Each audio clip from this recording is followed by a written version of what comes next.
రాబోయే కొత్త సంవత్సరం పేరు విశ్వావసునామ సంవత్సరం అండి. మంచి పేరు. విశ్వావసు అనేటటువంటి పేరు ఒక గంధర్వుడి పేరు. ఏకాదశ గంధర్వ గణాల్లో ఒక గంధర్వుడి పేరు. వేదంలో కూడా కనిపిస్తుందండి. వివాహం సందర్భంలో దంపతుల మధ్య ప్రేమను పుట్టించి పెంచి ఆ విధంగా దంపతులను కలిపేటటువంటి బాధ్యత ఈ విశ్వావసు అనే గంధర్వుడిది. ఆ విధంగా విశ్వావసు ప్రేమప్రదుడు. మంచి పేరండి. అంతేకాదండి, విశ్వావసు అనేటటువంటి పేరు మహావిష్ణువుకి కూడా వర్తిస్తుంది. మహావిష్ణువు అంటే మంగళప్రదుడు, శుభప్రదుడు. ఈ విధంగా మనకు ఈ విశ్వావసునామ సంవత్సరం పేరులోనే మనకు సానుకూలమైనటువంటి అంశాలు కనిపిస్తూ ఉన్నాయండి. సంతోషకరంగా అనిపిస్తూ ఉన్నది. ఎందుకు? క్రోధి నామ సంవత్సరంలో మనకు ఈ పరిస్థితి లేదు. క్రోధి అంటే పేరులోనే క్రోధం.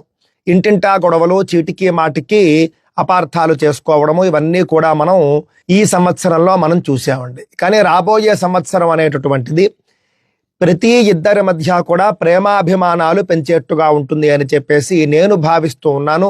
విశ్వావసు సంవత్సరం గురించి మనం ఒక్కసారి చూసుకుంటే, సర్వత్ర జాయతే క్షేమం సర్వశస్య మహార్ఘత, విశ్వావసౌ వరారోహే కార్పాసస్య మహార్ఘత అన్నారు.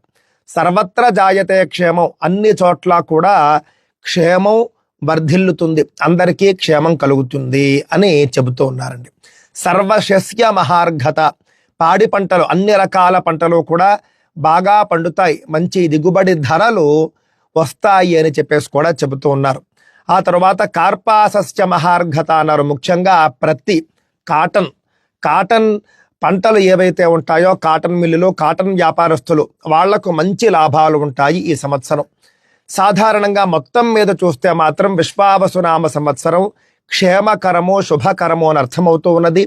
అందువల్ల రాబోయే సంవత్సరంలో ఏదో అయిపోతుంది, ఏవో గ్రహాల కూటములు, ఏవో గ్రహణాలు, ఏదో రాశి వాళ్ళకి ఏదో అయిపోతుంది, ఈ భయాలు అనవసరం అండి. విశ్వావసు పేరులోనే మనకు శుభం కనిపిస్తూ ఉన్నది. అలాగని ఏ కాలము కూడా 100కు 100% శుభం ఉండదు.